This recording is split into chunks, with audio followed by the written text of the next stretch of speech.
Today, my subject is really something that is the dean of the movement to understand. There are a few aspects that we have knitted them together, and in this way, we have formed one subject, one title, which says that pandemic, the current pandemic, and a new world order. Now, first of all, let me go into the new world order.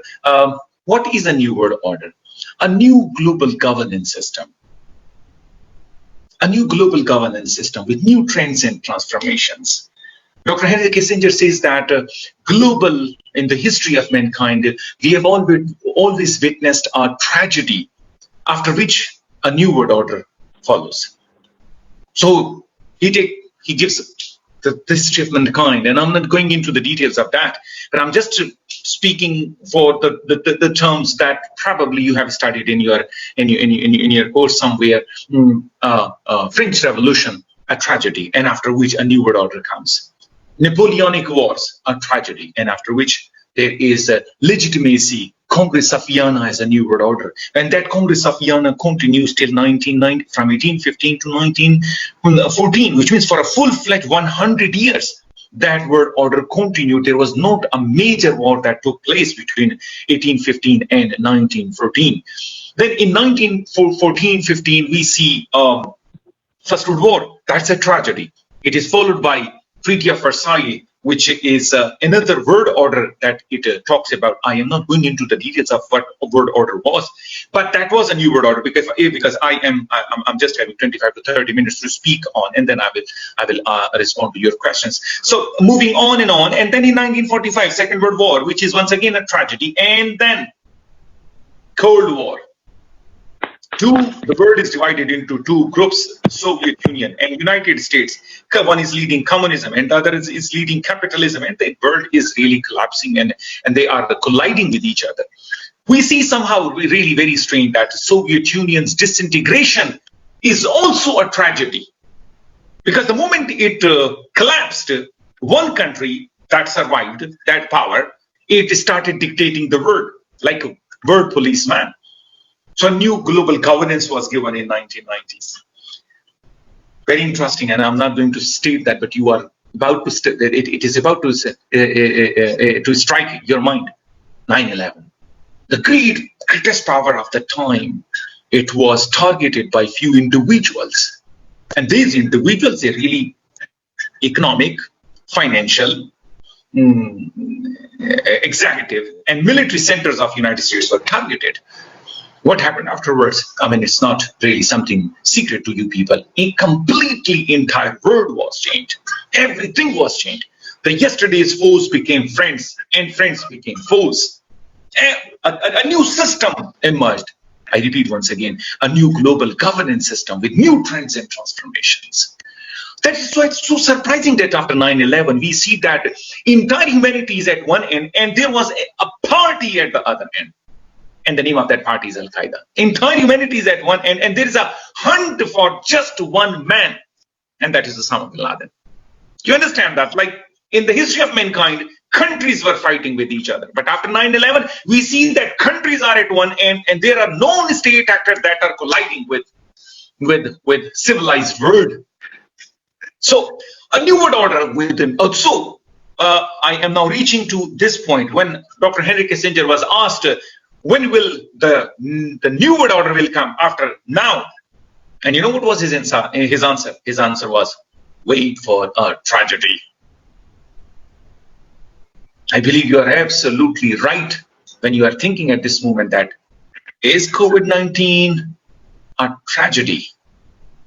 Yes, I think after COVID-19, the trends will change. We will talk about that. A new world order with a new ways of working with other nations. Peaceful settlement of disputes, solidarity against aggression, reduced and controlled arsenals, just treatment of all people. Yes, I mean, somehow we may say that is somehow a new world order that always comes in newer and newer shape. Let me give you another very strange kind of a phenomenon. The world in which we are surviving at the moment. Very recently, their World Economic Forum gathering took place at Davos a year back, in which I saw President Donald Trump talking about full-scale US retreat from the current order. Chinese leaders, they proposed a new global economic system built around Beijing. And Canadian Justin Trudeau and French Emmanuel Macron, they both urged on Western leaders to double on the current liberal order. They said that we must go for a liberal order, more liberal than what is it now. So the question is, all the three clubs, members of the club, America, China, and Canadian and French leaders, all of them are thinking in different directions. What would be the new world order if this is the state of affairs? It would be a mistake to dismiss their speeches as empty, grandstanding or rhetorics, as we may say. This debate is deadly serious. The outcomes will likely determine the future of global stability and the security and prosperity of everyone. If the leaders of majority countries like them, the international organizations like United Nations, cannot see eye to eye, and you can see right now, Americans are condemning WHO. They have threatened to stop funding, and they have stopped funding. We are in a very rough ride, if that is the state of affairs.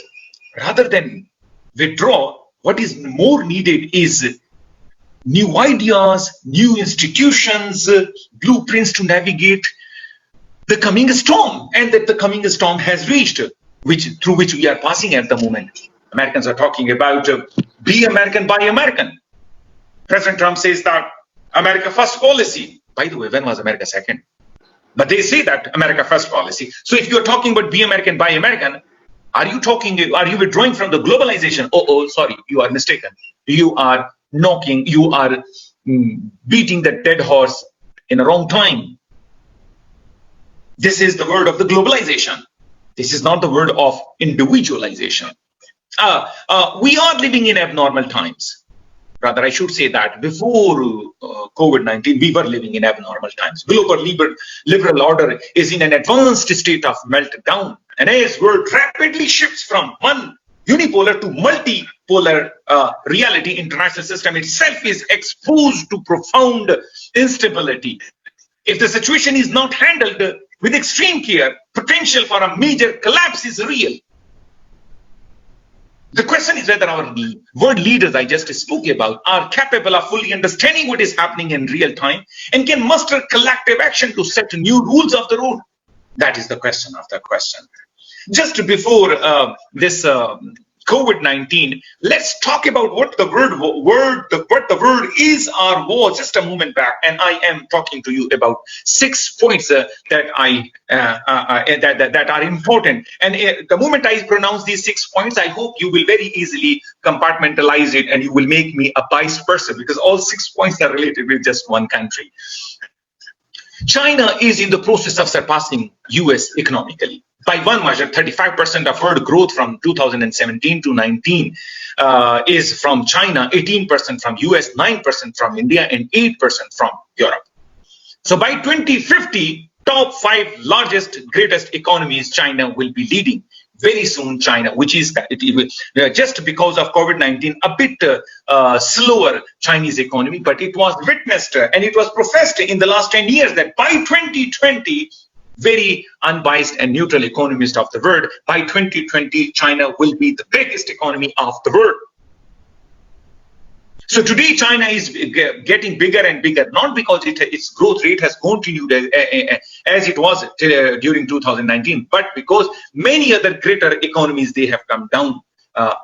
They have become lesser economies than the Chinese one. China is leading the largest urbanization and infrastructure development scheme on earth, that is Belt and Road Initiative. Just imagine 65 countries are linking with China. It's a $2.5 trillion project. One of the projects is passing through Pakistan, CPAC. Yeah.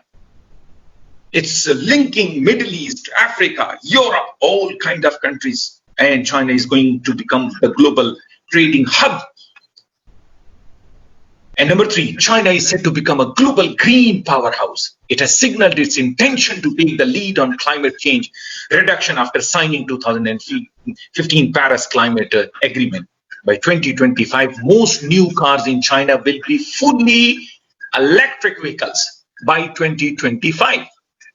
China is aggressively cutting coal usage. Already over 60% of high-speed rail in the world is in China, 10 times the length in Japan, for example. Number 4 point, China is setting the global pace on a digital economy. Cashless payments. Major cities, up to 90% of commercial and retail transactions in convenience stores and cafes in China are occurring through Alipay and WeChat. People are not carrying money in their pockets. They're not having any credit card or, for that matter, debit card. It's WeChat card, it's Alipay, and everything is taking place like that. Just imagine Alibaba. In one day, it was surprising that $25 billion of shopping took place in just one day, which shows it's growing. It's much more than what we usually know about so-called Black Friday sale or, for that matter, Cyber Monday in United States. The fifth important point, Chinese universities they are going to be the top-ranking universities of the world. Two schools, Peking University and Tsinghua University. Just imagine, they were below 200 very recently, and in the last 5 years, they have reached to the top 30 universities of the world. There are another 40 universities that are not far behind and are set to enter the elite in the coming years. My dear students, the last point that I'm going to say to you is that Chinese have right now launched two very important ventures with respect to media. CGTN, if you see its quality, you will really forget CNN. And there is CCTV. So they are there as well. World Economic Forum, Davis Forum. And then the Chinese have their own version in which entire world leadership is called. It is called BOAO, Asia Economic Forum, BOAO, amazing gathering of great leaders of the world, like Microsoft man, Bill Gates, and foreign ministers and prime ministers of the world, prince, kings, queens, all of them are invited. What does this show? It shows that if we are to survive the global geopolitical transition, we must first accept that the era of United States hegemony is coming to an end. We see that United States leadership, current leadership, has given the last blow to its greatness. It's so strange that the Prime President Trump completely failed to deal with coronavirus. We know that many countries succeeded in dealing with it. There were a few countries which failed in dealing with it, but it was not expected from the greatest country of the world if it was there before Corona. Instead, the world is shifting to a new multipolar order with United States and China at its center. We need to restore and rebuild stable institutions and rules that acknowledge the changed context. They will need to be more inclusive, more representative, more legitimate. The role of international mechanism of cooperation, like organizations, G20, like Security Council, in which topmost organizations are sitting, countries are sitting, regional organizations like ASEAN, European Union, NAFTA, AFTA, non-state actors like Bill Gates, especially financial and philanthropic actors, will all need to be elevated. The most important question at the moment is that if that is the state of affairs, what should we do with the current pandemic? And that is the last part that I am going to speak, after which I will stop. This pandemic is going to be, as I stated, and you must have read that, global political trend. And remember that if you know that in the post-Cold War era, in the post-Second World War, let me start from there. In the post-Second World War era, in the post-Cold War era, in the post-9/11 era, another terminology is coming to your lexicon. In the post-COVID era, the world is going to be changed now, because trends have changed. Imagine you couldn't have even thought about not shaking hands with the people. You are doing that. Not embracing people on Eid, and you did that in the last Eid. You cannot imagine someone coming over to your house, you serving him, sitting 2 meters away from that person. And the moment he finishes his food, you prefer to get the dish cleaned as properly as possible. But today you are doing that. You are discouraging guests to come over to your house. Imagine COVID-19 has entered in your house and shaken the social fabric, the family integration. What to think of New World Order? So I'm going to now speak about that. This post-COVID-19 era, what would it be, and how it would affect is something that I am going to now talk about. And I stated that this is going to have a new world order. Once again, the same thing that I just prepared your mind towards China, that was running from pillar to post to snatch it. One very important thing. Some of my students, they ask superpower. Yeah, it's interesting. Let me first of all finish this thing. Some of my students, they ask, China is going to be a superpower.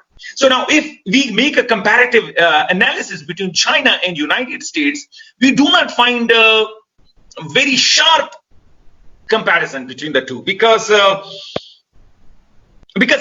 okay, let me first of all give you the superpower definition.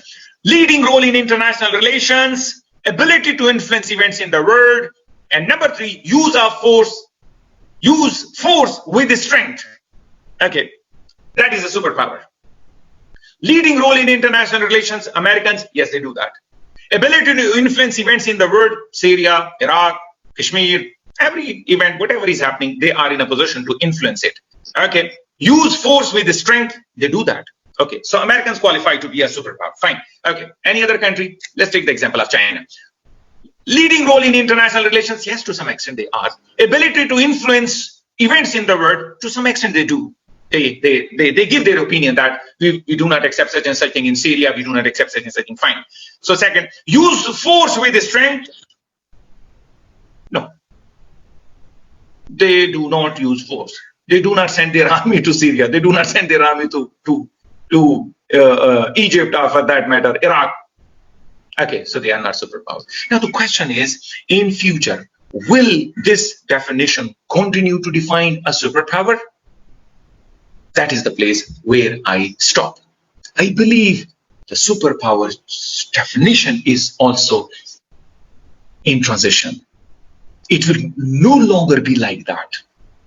It will be probably a great economic power, a country with a lesser military power, a country with a more soft power image, a country with a lesser use of force, a country with a lesser army. That will be a superpower in future. When is it going to take place? Well, I have no idea, but probably it is going to happen in the next 20, 30 years. The definition of superpower is going to be changed. So don't consider that what definition we are having at the moment will be what China or any other country will make itself fit into that definition. No, probably definition will change, and there would be certain countries we will say they are the greatest countries of the world. I am not going into the details of that thing, that article that I had sent you people. China is right now leading in the current pandemic because they curbed the menace of the virus. They launched a very successful campaign to counter it by authoritative totalitarian order of strict social distancing in Chinese society, mass decolonizing sprays and medicines. Whereas on the other hand, rest of the world, they couldn't deal with it very effectively and emphatically. We also see that Chinese are so good in giving medical and precautionary supplies, masks and military, masks and medical aid and safety gadgets to the entire world, especially to Europe.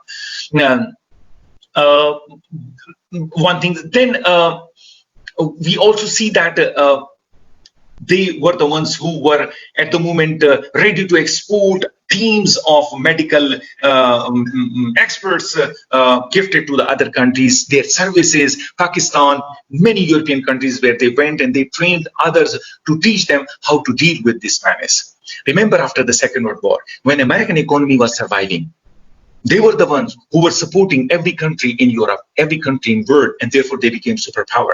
Right now, during COVID-19, even Americans have failed. Every country has failed. So therefore, only Chinese are the ones who succeeded. Once again, I'm making a comparative analysis between United States before Second World War and Chinese during the COVID. So what role Americans had played at that very moment is the role right now Chinese are playing. They are exporting face masks, mask diplomacy. I said that if Americans had given in those days Marshall Plan, Chinese are giving Xi Plan, Xi Jinping, the Prime Minister, the way he is exporting everything to the entire world, showing that New World Order this time will be pronounced from the East and not from the West. It would be Chinese who would be the torch bearers in future. There is another very important thing. In every country at the moment, most of basic human rights have been with lockdown. They have been suspended. An interesting thing is that all human rights organizations, NGOs or IGOs, are just silent. They are cooperating with the governments because they know that it's an emergency situation. So during emergency, human rights are there is a promulgation of emergency laws to guard people's health and lives, and therefore all these NGOs, all these IGOs, they are cooperating with the governments. It's quite strange that with this pandemic, we have realized that man was not that successful. Man was not that successful and a perfect civilized person. There are so many things which are missing in our society. I mean, just imagine with this COVID-19, medical health services exposed. We have realized that we cannot cater to the needs of our people. America, Britain, entire Europe, Asia and Africa, forget about them. All of them are very badly affected due to lack of medical equipment to deal with this pandemic. So we realize that we are not that perfect as we had portrayed ourselves, and as we had stated that we are living in 21st century and we are at the zenith of humans development. Over and above, coronavirus has also exposed WHO. Just imagine, in the beginning, WHO, lockdown, everything is shut down, mask, take care of yourself, shut yourself in the house. Okay, later on, no, don't shut yourself. You can wear mask. No, don't wear mask. Okay, we removed it. No, do wear mask. Okay, we started wearing mask at the same time. Remain in homes, lockdown and smart lockdown and clumsy lockdown. I mean, sorry, I'm just saying that for the sake of saying. And at once it comes to the fore that okay, no, lockdown was not in fact the right strategy. Those who are not affected by this pandemic, they cannot be carriers, they cannot be vectors. So why you lost my last 4 months out of my life? Because I just confined myself in my house. This shows that WHO is having its limited capacity to deal with such pandemics. World Health Research Facility is proposed to anticipate such diseases where they may be studied, top seed managed with a double approach. We had in the past SARS and MERS, and we didn't learn anything from them. This pandemic, I'm believing that they would also work on that. Health workers are caught off guard during these crises in every country in the world, which means that America, Britain, Europe, till third world countries. Health management is a very important subject that must be taught to the doctors. Many doctors, because of carelessness, became victim of coronavirus. Many doctors, because of humanity, they got closer to the people. I also spoke that those in another article, I wrote that police and army was at once called and they were asked to check people. They were there standing on different roads with their all those checking procedures, and in the meanwhile they became the victim of coronavirus, whereas they were not supposed to, but they didn't know how to act there. So I stated that this police and army, they must in their curricula dealing with pandemic, dealing with natural catastrophes like floods, like earthquake, must be included so that they may also be prepared for such things. I stated that during such pandemics or natural catastrophes, it is important that nature is, we understand that nature is angry over the entire world. There must be some kind of a halt on those in those areas where war is taking place. For example, Palestine, for example, Kashmir, for example, Syria, for example, Iraq, Afghanistan. Somehow humans are ready to fight against their common enemy, but when it comes to their fellow beings, they fight with each other no matter what. Humans are neither fully equipped to deal with a common enemy in the shape of a virus, nor have they learned to live together by sharing the planet Earth justly. In times of natural or human-made calamity, or for that matter, this pandemic, I think conflicts must come to an end. For the time being, at least we can declare ceasefire. Somehow that has not taken place in our part of the world. Two last things are very important. One is that this, and I'm concluding. Last two things. One is that he's all. I thought that this was what was in my mind before this pandemic, that the world is going to be globalized, the world is going to be a global village. We used to think that, we used to say that think globally, act locally. Regionalism, all these regionalisms will then become globalism. They will become internationalism, like United Nations. But with this pandemic, every country started fighting for its own self. They sealed the borders, they stopped imports. No joint action had taken place to deal with the virus. Very recently, few steps have been taken in which great leaders of the world they hosted an online conference in which Prime Minister Imran Khan spoke as well. But this shows that when such disasters come, countries go for nationalism rather than regionalism. This is something very scary. I'm really discouraged with it. Everybody started talking about everyone for himself and God for us all, and they stopped doing anything with it. They stopped cooperating with each other. I must say that we are the neighbors of Afghanistan, and Afghanistan is in a very poor shape at the moment as far as pandemic is concerned. But no one is supporting them. No one is really giving any assistance to them. This shows that national security is for every country very important. They are not ready to cooperate with any other country. This means further that exclusively on nationalist grounds, countries are taking care of their national security as well as their health security. Ladies and gentlemen, I am not now supposed at the end to speak about the global leadership. I have already started with targeting global leadership. Global leadership in the present time has not acted the way global leadership had acted after the Second World War. Unitedly, global leadership, the way they had acted after Napoleonic Wars in 1815. And therefore, from 1815 to 1914, full-fledged 100 years, no major war took place. I wish there was something amazing leadership in this world. Currently, they would have sit together and they would have really drawn a joint strategy to deal with this pandemic. They couldn't do that, and that is the reason that this pandemic is affecting humanity very badly. With this, I stop here. Any question?